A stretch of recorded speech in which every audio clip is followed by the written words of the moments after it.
In this video, let me show you the step-by-step process that you need to follow in order to delete your TikTok account. For whatever reason, if you want to completely delete your data along with your account of TikTok, you need to head over to the three lines on the top right from the profile section. Once you see this menu, tap on Settings and Privacy and then head over to Account.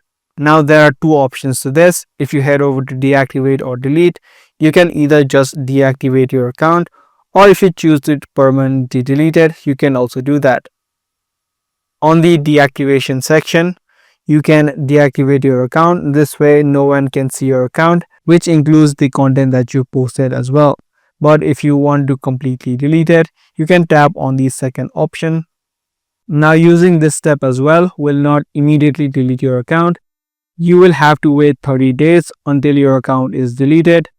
So in this section, you can select a reason for your deletion. If not, you can also tap on skip on the top right. Select this option and then tap on continue. If you want to download any of your data inside of TikTok, you can do it through this section and you will get mailed all of your data inside of TikTok. Tap on continue.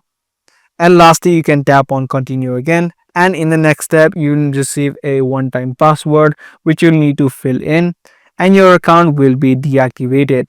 So it says right here as well, your account will be deactivated for 30 days and won't be visible to the public. During the deactivation, you can deactivate your TikTok account anytime, but if you don't do it within 30 days, your account will be deleted. So using this exact process, you'll be able to delete your account of TikTok. Do give this video a thumbs up if you guys found this video helpful. Also, make sure to subscribe for more future videos just like this.